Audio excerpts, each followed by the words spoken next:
بسم اللہ الرحمن الرحیم، والصلاۃ والسلام علی سیدنا محمد وآلہ وصحبہ اجمعین۔ یہ سوال آیا ہے، عقل اور ریزن میں کیا فرق ہے؟ عقل اور ریزن میں کیا فرق ہے؟ تو اس کے جواب میں پہلی بات تو یہ ہے کہ لغت کے اعتبار سے، یعنی ڈکشنری میننگ کے اعتبار سے، اس میں صرف اتنا فرق ہے کہ ریزن جو ہے انگریزی کا لفظ ہے اور یہ آیا ہے انگریزی میں فرانسیسی زبان سے، اور فرانسیسی زبان میں یہ آیا ہے لاطینی زبان سے، اور فرانسیسی زبان میں جو ہے آج بھی ریزن جو ہے استعمال ہوتا ہے، ریزون، اس کا مطلب جو ہے، یعنی صرف اس کا تلفظ مختلف ہے، ورنہ اس کے معنی ایک ہی ہے۔ اور گو کہ انگریزی جو ہے جرمینک زبان ہے، لیکن کیونکہ انگلستان پر تقریباً 1055 عیسوی میں نارمن لوگ جو فرانس سے تعلق رکھتے تھے، انہوں نے قبضہ کر لیا تھا، اس کو فتح کر لیا تھا، تو انگریزی زبان کا اثر، فرانسی زبان کا بہت زیادہ اثر ہے انگریزی زبان میں، تو اس لیے ریزوں جو ہے یہ استعمال ہوتا ہے، ریزن۔ حالانکہ جرمن زبان میں یہ لفظ استعمال نہیں ہوتا، جرمن زبان میں جو لفظ ہے وہ فیرونفٹ ہے ریزن کے لیے، اور بھی الفاظ ہیں، لیکن جو لفظ جرمن زبان میں ہے وہ فیرونفٹ ہے، اور اس لیے مطلب یہ ہے کہ جب کانٹ جو ہے ریزن کا لفظ استعمال کرتا ہے اپنی جرمن میں، تو وہ فیرونفٹ کا ہی لفظ استعمال کرتا ہے۔ بہرحال عقل جو ہے یہ عربی زبان کا لفظ ہے،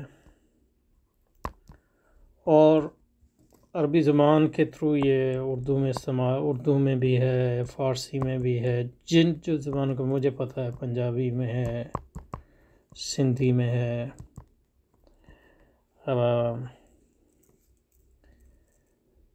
اور ہندی میں بھی ہے، اور مختلف اسلامی زبانوں میں۔ تو بنیادی طور پہ بنیادی فرق یہ ہے کہ ریزن جو ہے انگریزی زبان کا لفظ ہے، اور عقل جو ہے عربی زبان کا، لیکن ان کے جو لغوی معنی ہیں وہ ایک ہی ہیں، ریزن اور عقل کے۔ گو کہ عربی زبان کیونکہ اس میں بہت زیادہ وسعت ہے، تو اس میں عقل اور بہت سے معنوں میں بھی استعمال ہوتا ہے، لیکن بنیادی طور پہ جو ریزن کا جو مطلب ہے وہ دونوں زبانوں میں، اس کا مفہوم جو ہے وہ دونوں زبانوں میں ایک ہی ہے۔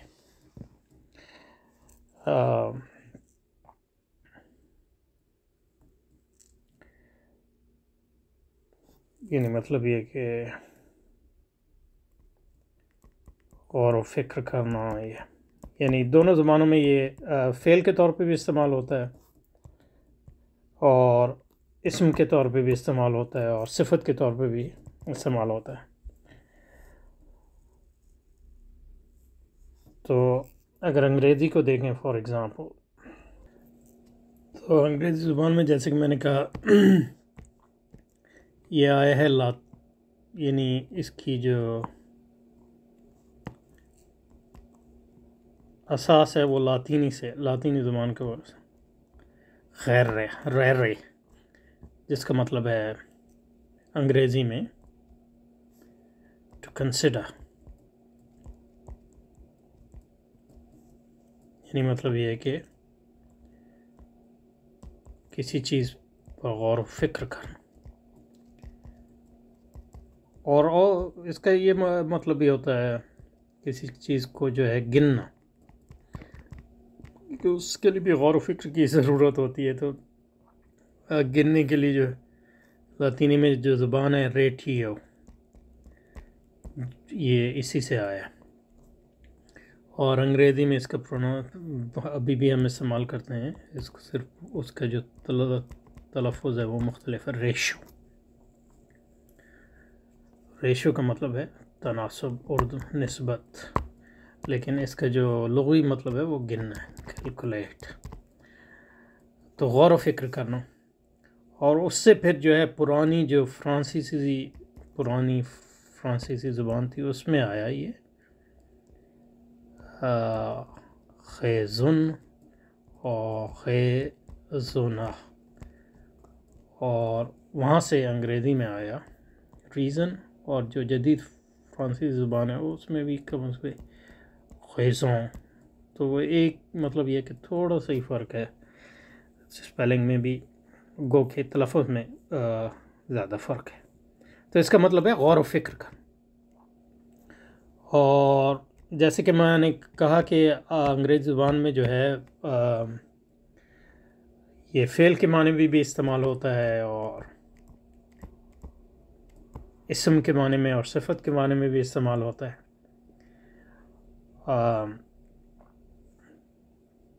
تو ریزن کا مطلب ہو سکتا ہے سبب، یعنی کوز کے معنی میں استعمال ہوتا ہے ریزن۔ تو اس معنی میں عربی میں عقل استعمال نہیں ہوتا،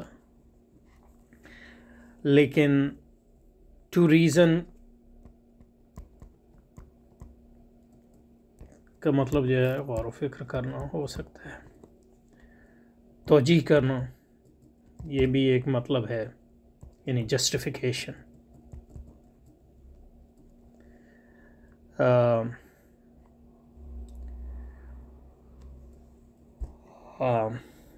کسی چیز کو ایکسپلین کرنا، یعنی اس کو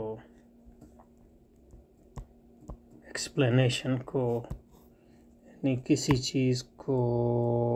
ایکسپلینیشن کو اردو میں کیا کہیں گے، بیان کرنا۔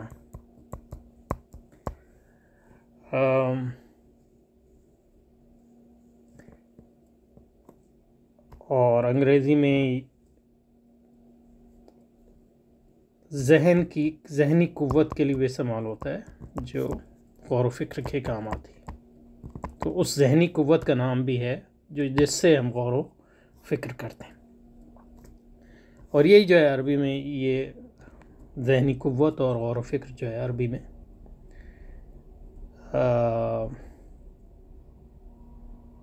جو ہے اس کا مطلب بھی ہے، اس کی طرف ابھی آتے ہیں۔ اور ذہنی قوت جس کو، اور غور و فکر، تو یہ انگریزی میں ہوگی۔ اب عربی زبان میں جو ہے جیسے میں نے کہا بنیادی طور پہ ان معنوں میں بھی استعمال ہوتا ہے، عربی زبان میں بھی فعل کے معنی میں بھی استعمال ہوتا ہے، اسم کے معنی میں بھی استعمال ہوتا ہے، گو کہ عربی زبان میں اس کے اور بھی بہت سے معنی ہیں جو انگریزی کے لفظ ریزن سے، یعنی لفظ کے اعتبار سے اس میں بہت وسعت ہے، لیکن یہ ہے کہ بنیادی طور پہ کسی چیز کا ادراک کرنا،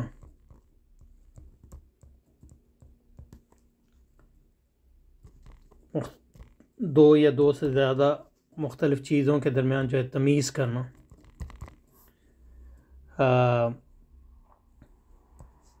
سمجھنا، کسی چیز کی حقیقت کو سمجھنا،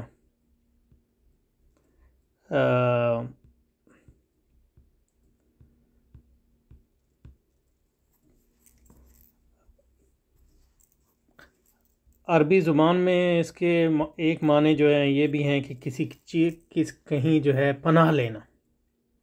یعنی عقلا الی شین کا مطلب یہ بھی ہو سکتا ہے کہ کسی چیز میں پناہ لینا، تو اس لیے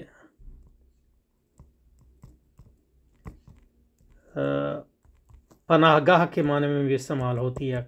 پناہ گاہ یا حصن، یعنی فورٹریس، یعنی قلعہ جہاں لوگ پناہ لیتے ہیں۔ تو عقل ان معنوں میں مطلب یہ ہے کہ انسان کا پناہ گاہ ہے کہ وہ پناہ لیتا ہے اس کے استعمال کے ذریعے، یعنی چیزوں کے جو فطرت کی قوتوں کے خلاف بھی، اور دوسری جو اس کو نقصان پہنچانے والی چیزیں ہیں اس کے خلاف جو ہے ان سے پناہ بھی لیتا ہے۔ تو جو بنیادی انگریزی میں اس کا تھا کہ غور و فکر کرنا، سمجھنا، وہ موجود ہے عقل کے معنی میں، اور حقیقت کا فہم کرنا، اور عقل جو ہے ذہن کو بھی کہتے ہیں، جیسے کہ ریزن بھی ہے، ذہن کو بھی کہتے ہیں انسانی عقل، اور اس قوت کا بھی نام ہے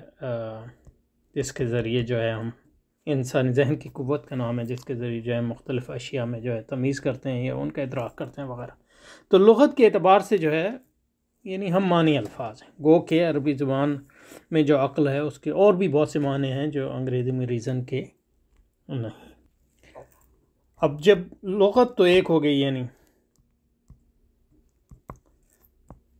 اس کے بعد دوسری سطح یہ ہے کہ عام بول چال میں کن معنوں میں لوگ استعمال کرتے ہیں عقل کو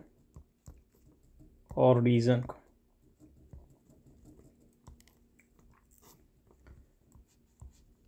تو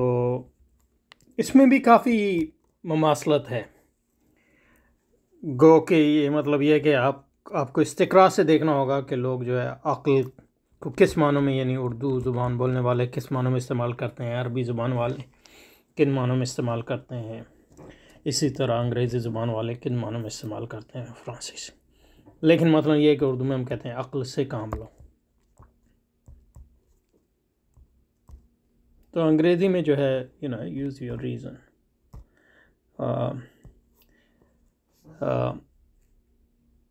یا ہم یہ کہتے ہیں کہ وہ عاقل ہے،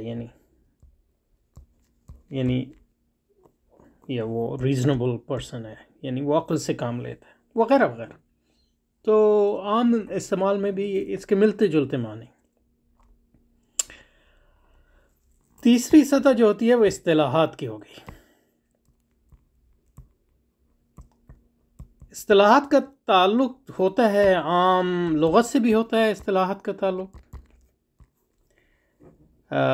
اور عام بول چال سے بھی ہوتا ہے، لیکن اصطلاحیں جو ہیں عام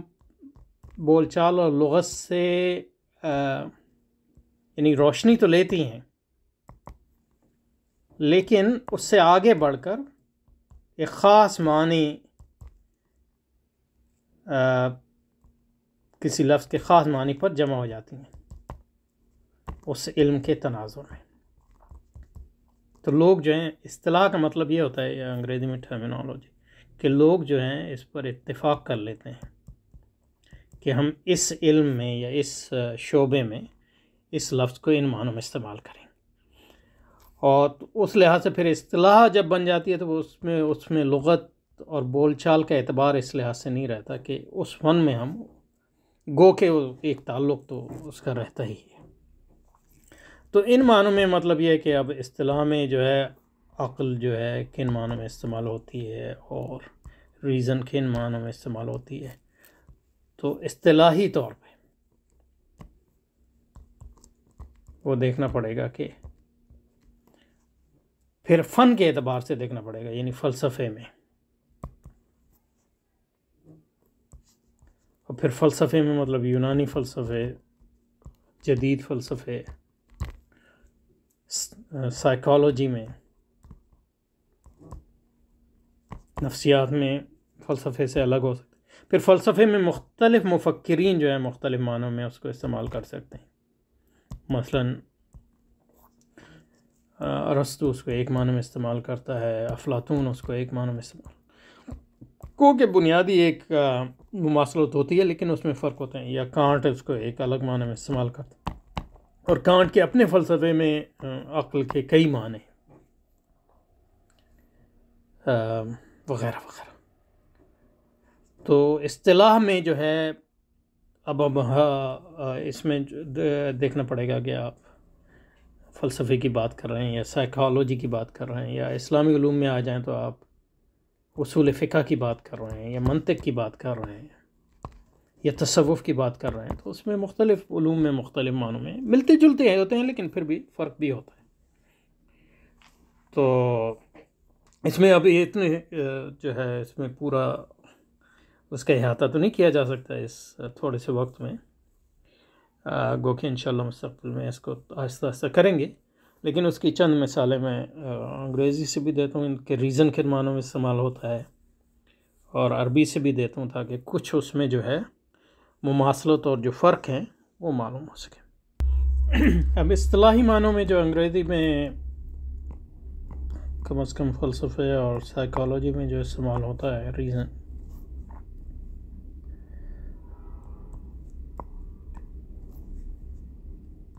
بطور فیکلٹی یا قوت،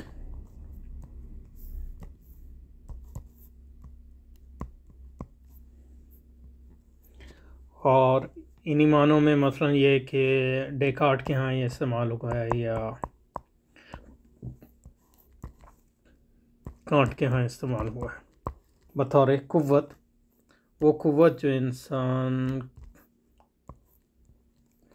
ایسی قوت جو انسان کو یہ صلاحیت عطا کرتی ہے کہ وہ مثلاً چیزوں کی حقیقت کو جان سکے، ادراک کر سکے، خیر اور شر میں تمیز کر سکے، اپنے لیے اہداف مقرر کر سکے، اور اہداف مقرر کرنے کے بعد ان کو پر پہنچنے کے لیے بہترین طریقہ کار جو ہے اختیار کر سکے۔ تو یہ ساری چیزیں جو ہیں عقل کی، تو عقل جو ہے بطور قوت ممیزہ یا قوت مدرکہ، اور عربی زبان میں بھی انہی معنوں میں استعمال ہوتا ہے جس کو ابھی دیکھیں گے۔ مثلا ڈیکارٹ جو ہے کہتا ہے کہ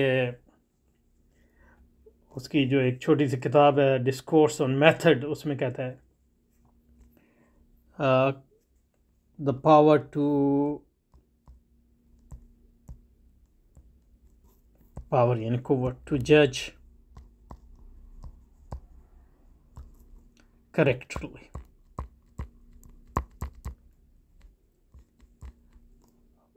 اور اس میں یہ بھی کہتا ہے کہ یہ تمام انسانوں میں جو ہے یہ مساوی طور پہ موجود ہے،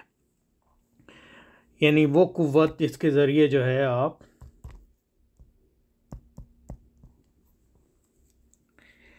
وہ قوت جو ہے جس کے ذریعے آپ جج کرتے ہیں، یعنی مطلب یہ ہے کہ حکم لگاتے ہیں۔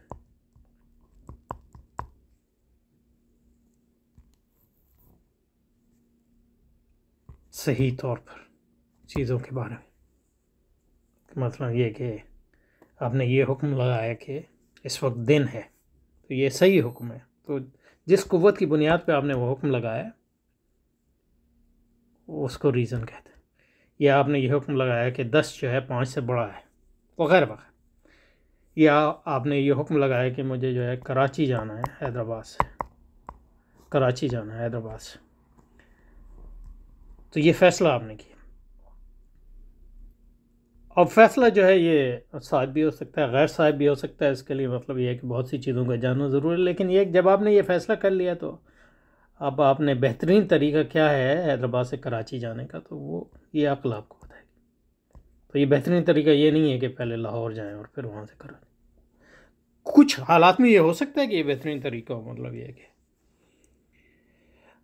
اور راستے بند ہوں کسی وجہ سے وغیرہ، لیکن عموماً یہ صحیح طریقہ نہیں ہے۔ حیدرآباد سے کراچی جانے کا صحیح طریقہ یہ ہے کہ مطلب یہ جو حیدرآباد سے جو کراچی جو شاہراہ جاتی ہے اس پہ جائیں مثلا۔ تو یہ ڈیکارٹ کے ہیں مثلا، یا جو ہمارے عربی کی اصطلاحی کتابیں ان میں اگر دیکھیں، مثلا شریف جرجانی صاحب کی کتاب کو دیکھیں، جیسے مثال کے طور پہ حضرت شریف جرجانی نے مثلا یہاں جو ہے انہوں نے عقل کی کئی تعریفیں کی ہیں مختلف علوم کے لحاظ سے، لیکن یہ مثلا ایک دیکھیں اگر یہ اس سے ملتی جلتی ہے جو ابھی ہم نے کی ہے، وہ فرماتے ہیں کہ عقل جو ہے قوت نفس ہے، نفس کی جو ہے قوت ہے. قوت للنفس الناطق و سری بین القوت العاقلہ امر مغایر للنفس الناطق. انسانی جو نفس ہے وہ ایک چیز ہے اور اس کی قوت ہے، عقل ایک قوت ہے. اور عقل جو ہے ایک آلہ ہے، یعنی ذریعہ ہے جس کے ذریعے، اسی طرح جیسے مطلب یہ ہے کہ چھری کے ذریعے جو ہے آپ چیزوں کو کاٹتے ہیں، اسی عقل کے ذریعے جو ہے ذہن جو ہے وہ چیزوں کو ادراک کرتا ہے. اور یہ بھی کہا گیا ہے کہ عقل اور نفس اور ذہن ایک ہی چیز ہے، اور ان کو عقل کہا جاتا ہے جب اس کے ذریعے جو آپ چیزوں کو ادراک کرتے ہیں، اس کو نفس کہا جاتا ہے جب اس کے ذریعے جو آپ کام کرتے ہیں دنیا میں، اور اس کو ذہن کہا جاتا ہے کیونکہ وہ مستعد ہوتا ہے ادراک کے لیے. اور پھر یہاں انہوں نے تعریف کی عقل کی کہ عقل وہ چیز ہے جس کے ذریعے چیزوں کی حقیقت کو جانا جا سکتا ہے. اور کہا گیا ہے کہ اس کا جو مکان ہے وہ ذہن ہے، یعنی انسانی برین، راس. اور یہ بھی کہا گیا ہے کہ اس کا مکان ذہن نہیں ہے بلکہ قلب ہے. اور گو کہ عربی زبان میں قلب عقل کو بھی کہتے ہیں، اور عقل کا ایک معنی قلب بھی ہے. تو قلب جب عربی زبان میں کہتے ہیں تو اس سے یعنی جو آپ کا ایک عضو ہے جس کو آپ دل کہتے ہیں وہ بھی مراد ہو سکتا ہے، لیکن قلب کا ایک معنی عربی زبان میں عقل بھی ہے. اور پھر مطلب یہ ہے کہ انہوں نے مختلف عقل کے معنی مختلف علوم میں کیے ہیں. تو کہنے کا مقصد یہ ہے کہ یہ ملتا جلتا ہے اس سے جو ہم نے ڈیکارٹ کے ہاں دیکھا یا کانٹ کے ہاں دیکھا. تو اب اس میں ہم نے دیکھے لغت کے اعتبار سے اس کو دیکھا تھوڑا سا، اور عام استعمال جو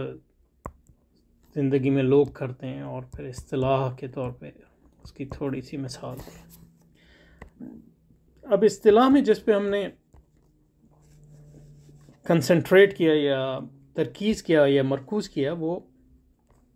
عقل بطور آلہ کے، یعنی یہ کہ عقل جو ہے ایک ذہن کی قوت ہے جس کے ذریعے وہ ادراک کرتی ہے چیزوں. تو ایک آلہ ہے، ایک قوت ہے. ان معنوں میں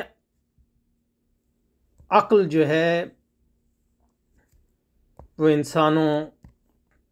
عقل کا تعلق اس سے نہیں ہے ان معنوں میں کہ آپ مسلمان ہیں یا کافر ہیں یا آپ لبرل ہیں یا غیر لبرل ہیں، یعنی آپ کے جو نظریات ہیں ان کا اس سے کوئی تعلق نہیں ہے سچ. تو اس کا اسی طرح ہے جیسے کہ سید شریف جو جانی نے کہا، جیسے مطلب چھری ہے وہ ایک آلہ ہے،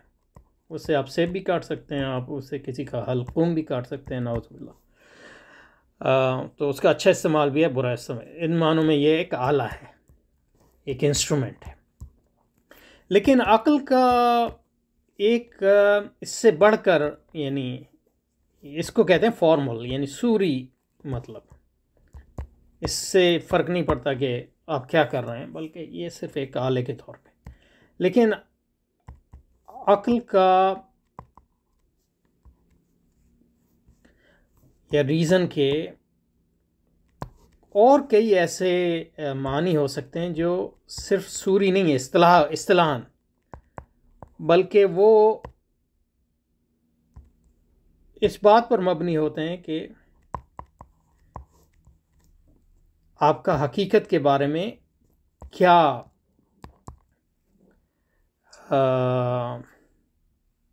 نظریہ ہے، یا کیا نظریہ ہے آپ کا حقیقت کے بارے میں آپ کا کیا خیال ہے، یا کیا توجیہ ہے حقیقت کی. اس کو کہتے ہیں سبسٹینشل یا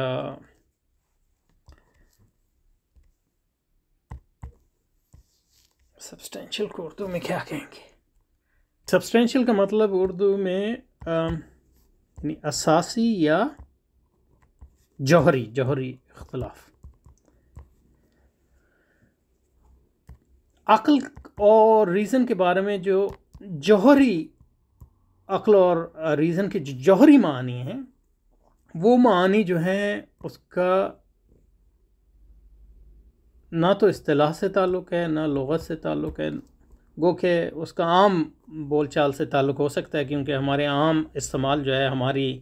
نظریات کی ترجمانی کرتا ہے۔ تو جو جوہری آپ کی سمجھ ہوگی عقل کے بارے میں یا ریزن کے بارے میں، جوہری یا سبسٹینشل جو فہم ہوگا یا اساسی فہم ہوگا، اس کا تعلق آپ کے اس سے ہوتا ہے کہ آپ کا نظریہ کیا ہے، آپ کا دین کیا ہے، آپ کا مذہب کیا ہے، آپ کا کائنات کے بارے میں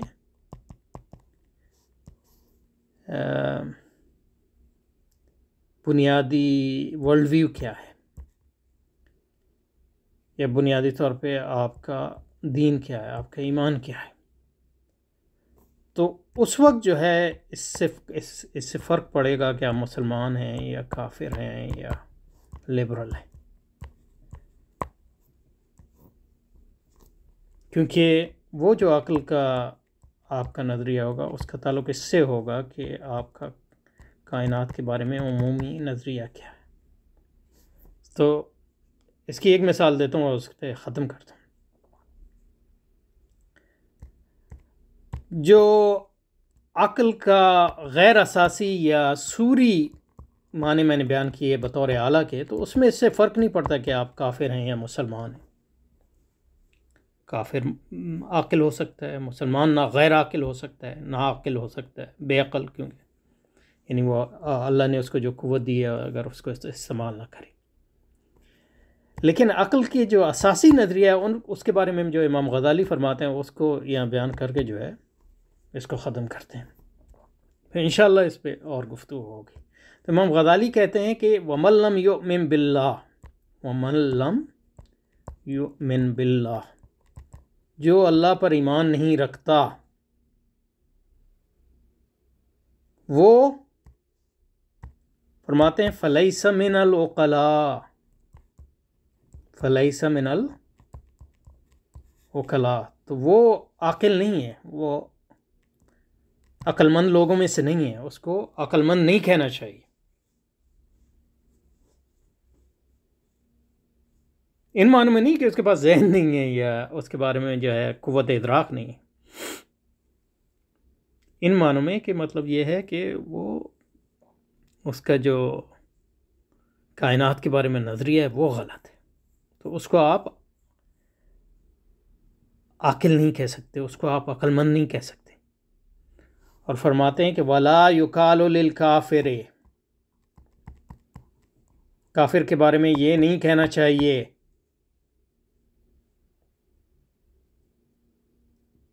کافر کے بارے میں یہ نہیں کہنا چاہیے وَإِنْ كَانَ فَاضِلًا فِي جُمْلَةٍ مِّنْ عُلُومِ الطِّبِّ وَالْإِنْسَانِ، اگرچہ وہ مطلب یہ ہے کہ وہ بڑا طبیب ہو یا بڑا انجینئر ہو یا بڑا ریاضی دان ہو، وَلَا يُقَالُ لِلْكَافِرِ، امام غزالی کہتے ہیں وَلَا يُقَالُ لِلْكَافِرِ وَإِنْ كَانَ فاضلاً یعنی بڑا پہنچا ہوا، فی جملۃ من علوم الطب، پہنچا ہوا ڈاکٹر ہو، اسپیشلسٹ بڑا، والہندسۃ مطلب انجینئر ہو یا مطلب یہ ہے کہ ریاضی دان ہو، اس کے ہمیں نہیں کہنا چاہیے کہ انہ عاقل، کہ وہ عاقل ہے۔ یعنی امام غزالی کہہ رہے ہیں کہ بہت بڑا اگر کافر جو ہے بہت بڑا طبیب بھی ہو، دنیا کا سب سے بڑا طبیب بھی ہو، جالینوس بھی ہو، یا سب سے بڑا دنیا کا جو ہے انجینئر بھی کیوں نہ ہو یا ریاضی دان بھی کیوں نہ ہو، اس کو عاقل نہیں کہنا چاہیے، اس کو عقل مند نہیں کہنا چاہیے۔ کیوں نہیں کہنا چاہیے؟ اب امام غزالی یہ تو نہیں کہہ رہے تھے مطلب یہ کہ اس کے پاس پہنچا ہوا ذہن نہیں ہے یا اس کی قوت ذہن نہیں ہے، نہیں. اس لیے نہیں کہنا چاہیے کہ جو عقل کا اصل وظیفہ ہے کہ اپنے خالق کو پہچانے، اس میں وہ ناکام رہا ہے، کیونکہ اس کی عقل دوسرے میدانوں میں جو ہے اس نے بڑے بڑے کارنامے انجام دیے. لیکن کیونکہ وہ اصل جو اس کی حقیقت کو نہیں پہچان سکی ہے، حقیقت کائنات کو، اور جو کائنات کا سب سے بڑی سچائی ہے اس کو نہیں پہچان سکتی ہے، اس لیے اس کو عقل مند نہیں کہنا چاہیے. ہاں یہ کہہ سکتے ہیں، فرمایا کہ اس کو یعنی آپ کہہ سکتے ہیں کہ داہیہ. فرماتے ہیں کہ وَإِنْ كَانَ فَاضِلًا فِي جُمْلَةٍ مِّنَ الْعُلُومِ الطِّبِّ وَالْحِنْسَةِ وَلَا يُقَالُ لِلْكَافِرِ إِنَّهُ عَاقِلٌ، بل آپ اس کو عقل مند نہ کہیں، یہ کہیں کہ مطلب یہ کہ بڑا یعنی داہیہ ہے یا فاضل ہے یا کیس ہے. داہیہ کا مطلب یہ ہے کہ مطلب عبقری،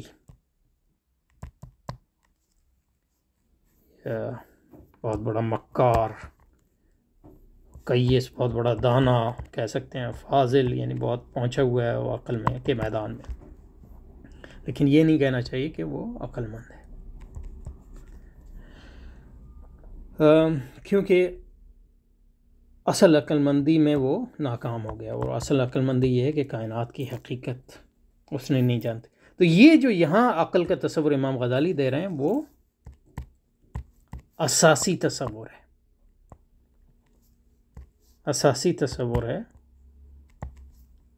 عقل کا، یہ جوہری تصور ہے. اور یہ تصور جو ہے اس کے بارے میں یہ آلاتی تصور نہیں ہے. اس کے بارے میں فیصلہ جو ہے ایمان و کفر کے میدان میں جائے بغیر نہیں ہو سکتا. تو ان معنوں میں مطلب یہ ہے کہ اہل ایمان جو ہیں عاقل ہیں ان معنوں میں ہمارے نزدیک، اور کافر عاقل نہیں ہیں، اور کافروں کے نزدیک ہم عاقل نہیں ہیں، اور وغیرہ وغیرہ. کیونکہ یہ اساسی تصور ہے عقل کا جس کا تعلق صرف جو ہے آپ کی علمیات سے نہیں ہے، بلکہ آپ کی حقیقت سے ہے. حقیقت کیا ہے اور آپ کا حقیقت کا تصور کیا ہے. تو یہاں پہ رکتے ہیں انشاءاللہ، بہت لمبی ہوگی بات. السلام علیکم.